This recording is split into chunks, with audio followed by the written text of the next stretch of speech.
Milli Şura ideyası gündəmə gələndən bu birlik formatına münasibətlər fərqlidir. Hökumət təbliğatçıları ilə bağlı məsələ aydındır. Onlar cəmiyyətin istənilən formada təşkilatlanmasına bir mənalı olaraq negativ yanaşırlar və insanları təşkilatlanma mədəniyyətindən iyrəndirməyə çalışırlar. Axı mütəşəkkil cəmiyyət hər zaman mütəşəkkil cinayətkarlıqdan güclüdür. Amma hökumətin yanında görünməyən və ya orada olduğunu gizlətmək istəyənlər də Milli Şura ideyasına inamsızlığı təlqin etməkdədirlər. Bu sektorda bu birliyin də arzu edilən format olmadığını sübut etmək üçün dəridən, qabıqdan çıxanlar var. Müxalifət düşərgəsində təşkilatlanmanın ən geniş birliyin tərəfdarı olan 10 minlərlə insan var. Bu insanlar siyasi fikrin aparıcı dəstəsidir. Lokomotiv onlardır.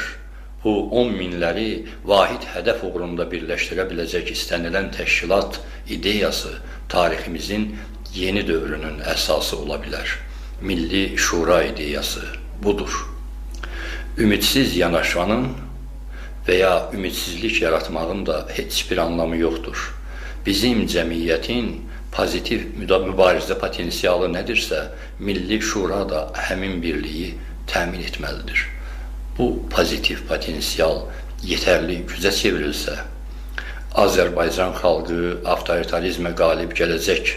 Yetər ki, Azərbaycan xalqını təşkilatlandırmaq əzmində olduğunu elan edən siyasi mərkəzlər səmimi olsunlar. İddiaları şəxsi və ya firqə maraqlarının içində deyil, bu maraqların fövqündə olsun.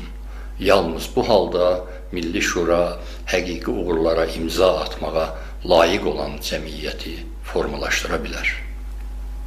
Milli Şura formatı müxalif düşərgənin mexaniki birliyi kimi dərk olunmamalıdır əlbəttə.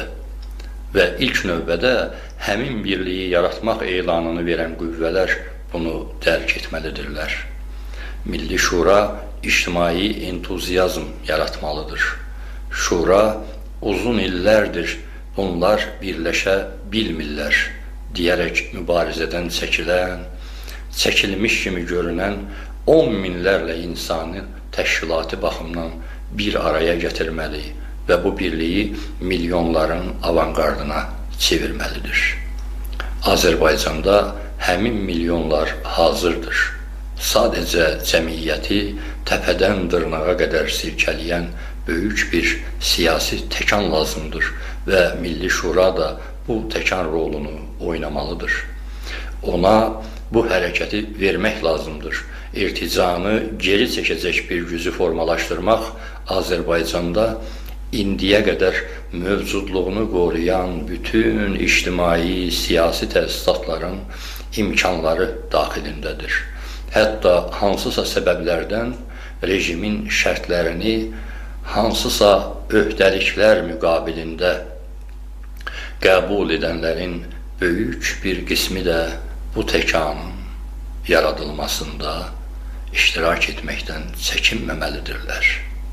Bu mənim yanaşmamdır və onu hamı ilə bölüşməyi özümə borc bildim.